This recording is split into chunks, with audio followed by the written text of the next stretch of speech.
You've asked for more property journey stories and we have a great one for you today. I saw a news.com article recently that showed a story that said a young lady had bought her third property by 28 and it got my attention. And when I actually looked at the photo of the person on the news story, I'd met her at a women's networking event the month before. So I reached out and asked if she would share her story. And thank you so much for doing that, Alyce. Thank you for having me. Alyce Lewis is, like I said, has bought her third property by 28, and I thought she'd be a great person and an inspiring person to share her story. So let's get into it. My name's Rachelle Kroon and this is Property.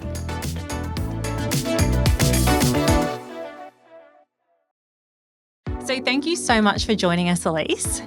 Thank you for having me. Now, 3 properties by 28, that is a huge achievement. Congratulations. Yes, trying. Now, what I would love to know, though, is it's such an inspiring story, but tell me a little bit about the start of your journey. So I'm in the last year of my 20s now. Oh. I've been in real estate for over a decade myself, and I work as a sales agent at Stone Real Estate on the Central Coast. Yeah. And I live on a little farm with my husband, which keeps life very fun and busy. Excellent.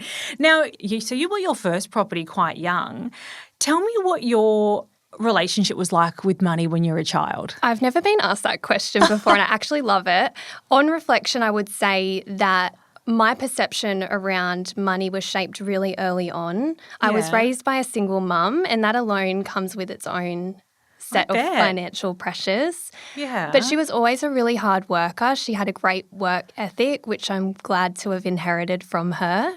Yeah, wow. Single mums do work hard. 100%. You have to. Yeah. But the simultaneous element of her working really hard, but then money being a bit of a stressor in our household, and always trying to stay on top of the bills and not fall behind. Yeah. I think that was really confusing to me as a child. So when I was getting to the adult, stage of my life where I was thinking of what career path to take, in the forefront of my mind, I was always really conscious of wanting something that didn't have a capped income and lots of opportunity to grow that financial independence. Yeah, wow. So you knew from a young age that money was going to be something that was going to make some big impacts in your life. Yeah, I think so. I didn't want it to be able to, dictate my decisions and to have that freedom when I was able to. Yeah. So you went into real estate quite young then? Yes. How young were you when you started? 17. 17. And what role were you doing then? Just working after school on the weekends whenever I could, doing a bit of admin and, the jobs that no one really wants to do. Yeah. Just to get a foot in the door. And tell me, so money was obviously a big impact for you growing up and something that you really needed to focus on. How did you start saving really young as well? Yeah, so I was always very goal-focused. Yeah. So I would just do whatever I could to get pocket money. I'd stay with my family and friends a lot while Mum was at work, trying to do any chores, or I'd be down at the elections handing out those pamphlets with my great-grandfather, or helping my grandma clean caravans when I was 5 or 6. So I have been working, the whole way through my childhood wherever I can to save and, get to whatever goal I wanted to. Yeah, so you've always had a pretty good relationship with saving money from the time you started earning it. Yeah. So buying your first home, you bought that quite young, didn't you? Yes. So you bought your first property, was it 24? Yes. Yeah. Now tell me, when you chose your first property, and this is something that I thought was really interesting when I was reading your story, what was the things that dictated what you were going to buy, and what did you end up buying when you bought your first property? Yes, so it was a non-negotiable for me that I wanted to buy my first home on my own. There was a criteria list of what was prioritised, and that was wanting a freestanding Torrens title home. Yeah. I ended up buying the complete opposite of Really? what that was. So I ended up buying a strata-titled duplex. Yeah. But I'm so thankful that I did, because doing that later on was able to help me get the acreage that I'm on now. Okay, so really, and this is the inspiring part of the story, because I think a lot of people want to buy the dream home first. Straight off the bat. 100%. So you've always wanted to live on a bit of land, but you bought a strata tiled unit first. Now tell me, how much did you buy that for, or what was the kind of range that you bought that for at the time? It was around the 600,000 mark. Yeah. So I guess if you're spending that as a single person at 24, a house would have been completely out of the realm at that age. So I guess you wouldn't have got in. I would have waited, and I see it all the time in real estate as well, watching the first home purchase progression. People are waiting for that dream home or the one that ticks all the boxes, but they end up getting priced out of the market by the time they actually go to secure something. Yeah. So 24, you're in the market. Now you obviously, did you live in that property?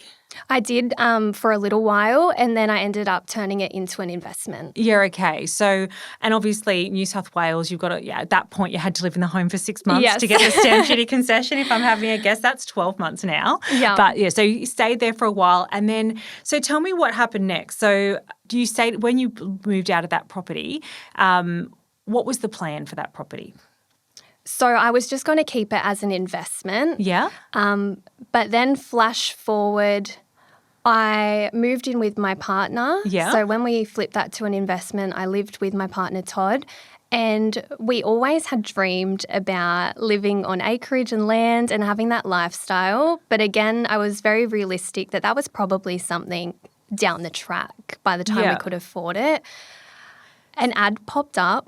Oh, no. We weren't looking, I swear. An ad popped up for an acreage that was quite competitively priced. Yeah. And I rang my broker and I was like, can I buy a farm with no money? At that time, we had put all of our money into renovations and, our assets. Yeah. So what do they say? Like asset rich but cash poor. So I honestly thought it would be a dead end. But he came back with a bit of a strategy. If we were to sell our 2 properties that we individually owned, we were then able to put an offer in. Oh, wow. So so your partner had his own home. He did, yes. You had your own home. Yep. And you bought those individually. Yep. You've rented your property out, made that an investment property, moved in with your partner. Yep. And then without looking, no finance approved, you found your dream home. Yeah, how rude. I know. Was that a scary place to be for you? It was. I'm so blessed that I've got a bit of real estate experience at that time. So I wasn't overwhelmed with it. And I think there was like a state of delusion when it didn't seem feasible as well. Yeah. Like I think if I did more research before and was over preparing, I wouldn't have bothered trying for it. But it was an opportunity we couldn't refuse to at least try and give it a good crack. So how did that work? So you had to, I can't imagine the hoops you had to jump through to sell 2 properties in time to buy this farm. How did it happen? So this property was on the market. It had just been listed as a fresh listing. It wasn't like coming up and we had wind of it. Like it was on the market, people were going through. So we had no time to prepare. And we weren't even thinking of selling any of those properties. So we weren't prepared. So they weren't ready to sell. They weren't ready. You didn't have contracts prepared. No. So we were like running through getting the contracts prepared. Within a couple of days, thank goodness, we had such a good supportive team, like with brokers and conveyancers and that kind of thing. In a couple of days, we put an offer in on the farm and we sold our 2 properties off market to our database. Oh my gosh. Oh, it so was you're madness. in the industry. Yes. I had to really, put my skill set to the test. Did you put yourself into a contract on the farm, or did you put yourself at risk, or did you do it?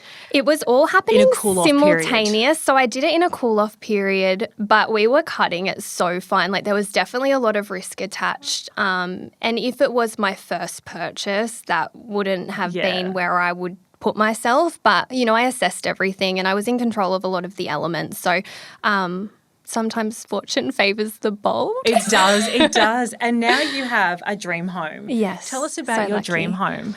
So it's a little acreage.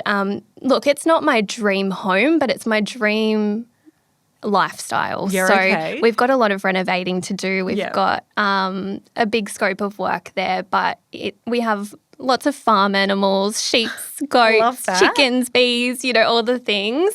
It's really exciting for us. That's so exciting. And I guess just all of those learnings about buying a property that wasn't the right property. Yes. And the fact that you've been able to make the money that you need to get into the thing that you bought is such a great learning. And it would be so inspiring for other people to listen to. I like to share that because I think at the beginning, being open-minded to your first home purchase is so important to put you to where you need to be later, and just use it as a stepping stone to climb that property ladder. Yeah. So I think it's nice to share those moments because it's not kind of that Pinterest worthy. Yeah. We've got a big comparison culture now with Instagram and everything like that. We really do. So I think if you can see the bigger picture and it's going to really benefit your lifestyle and financial position, they're really important reminders. And another thing is off-market opportunities. So my first home was actually off-market. Oh, really? Tell me, what does off-market mean? Yeah, so it means that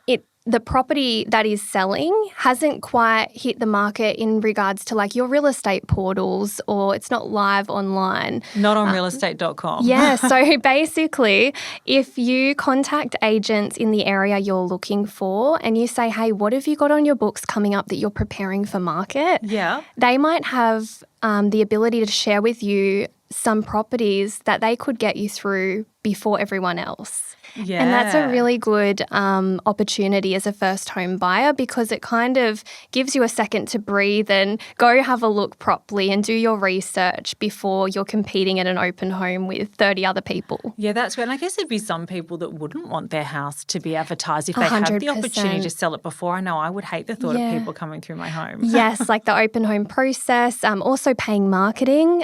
So it can be a big benefit for the seller for a stress-free sale, but then also it gives you as the buyer that first opportunity and a bit of time up your sleeve. Well, that's a great tip. So if you're looking for a property in a certain area, get onto all of those real estate agents and see if there's any off-market opportunities. We're going to take a break and then we're going to come back and find out what Alyce is up to next. This is Property is brought to you by Sphere Home Loans. Sphere Home Loans is a mortgage broker that helps our listeners all around Australia. So, if you want to get into your first home sooner, looking at upgrading, an additional property, or want your current mortgage reviewed, just search Sphere Home Loans or click the link in the show notes, and their dedicated brokers will be able to help you wherever you are. If you are, however, after personal financial advice, don't get it from a podcast.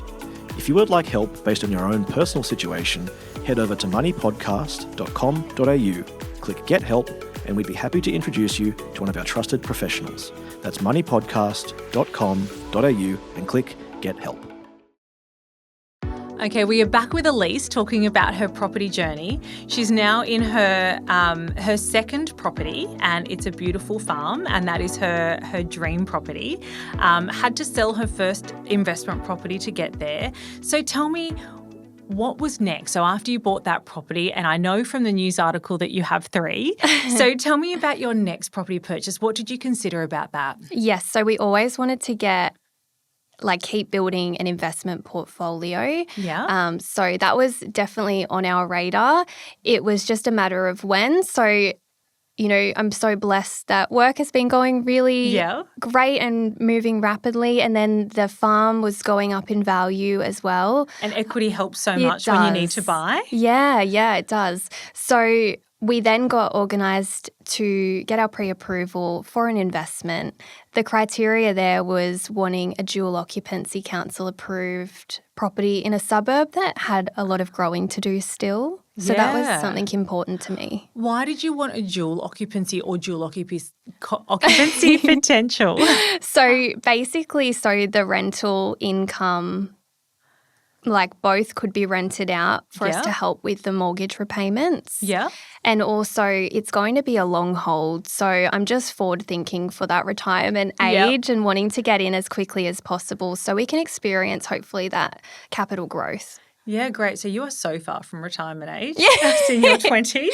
Hey, that's the beauty of property. You got to start quickly. Now tell me so have you bought that property? So you bought that property now. And did you get a dual occupancy? We did. We were a bit strict with our criteria. I feel like you can be when you're looking for your investment. It's the first home, you've got to be lenient. Yeah. But so we were able to tick those boxes when it came to our investment plan. Yeah, great. So for the first investment investment property you just got in. Then you bought your dream property, and then for the second investment property, you had really strict guidelines of what you wanted because you knew what you wanted to invest in. Yes, you've got to have that bigger picture in play and make sure you're going to reach it with that criteria. So now that you've got that investment property and you've got your dream property, I know you've got a lot of renovations to do. You've said that, but tell me what's next for you in the property space? Yeah, I mean, growing that investment portfolio will always be hovering. Yeah.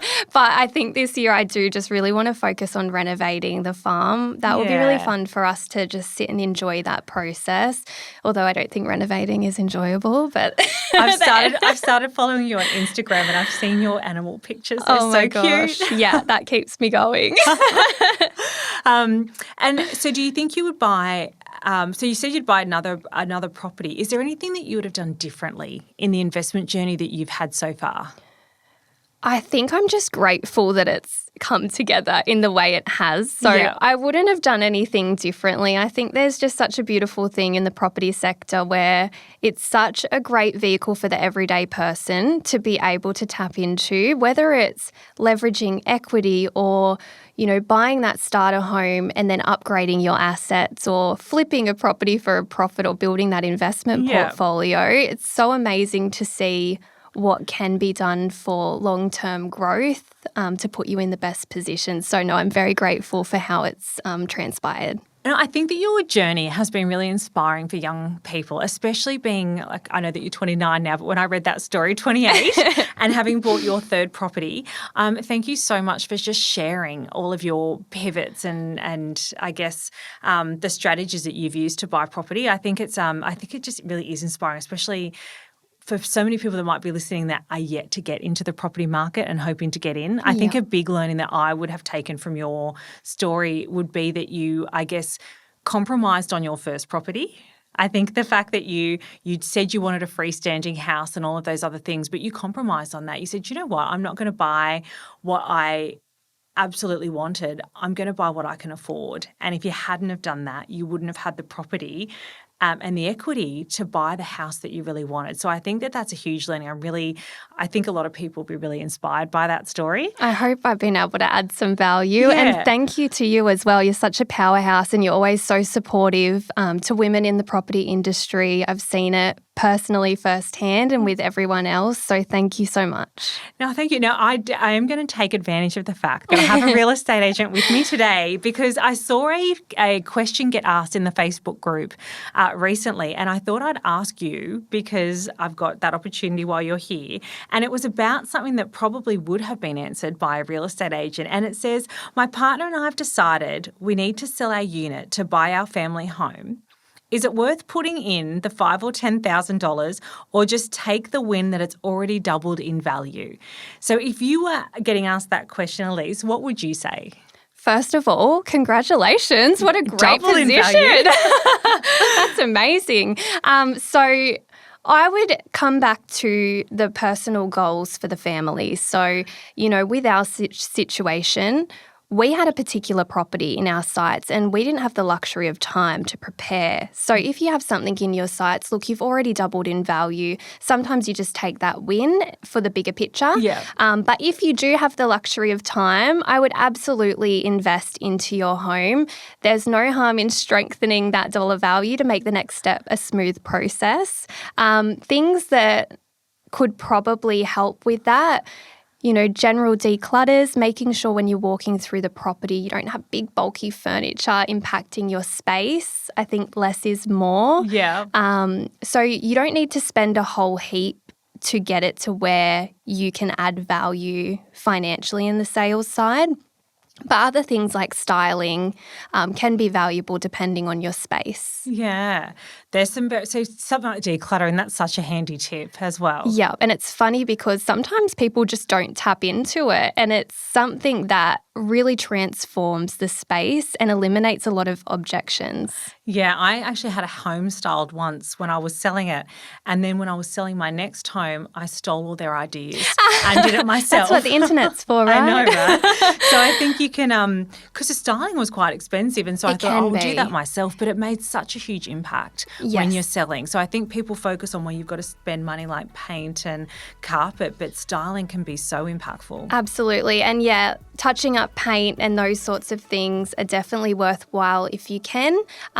Because you've doubled in value too, you've got a lot of wiggle room there. So if it doesn't hurt you financially to invest that little bit, I think it will benefit you to achieve a fantastic result. Amazing. Well, I hope you're listening, Eloise, because that is the answer to your Facebook question. Thanks, Eloise. I would just really like to thank you for joining us today, Alyce. Your journey has been really inspiring, and I think so many people are going to get so many learnings out of somebody in their 20s who have bought their third property. So thank you for sharing that with us today. My absolute pleasure. Thank you for having me, and I can't believe I didn't forget my name. You're listening to This is Property. My name is Rachelle Kroon, and we will see you next week. Any information given in this podcast is for entertainment purposes only, and you should seek your own property advice before acting on anything you may hear in this podcast. If you want to start or advance your property education journey, John Pidgeon's book, Sort Your Property Out and Build Your Future, is available where all good books are sold, or via the link in the podcast show notes. Opinions or comments from any guests on the podcast are theirs and not those of the hosts, the publisher, or their respective license holders.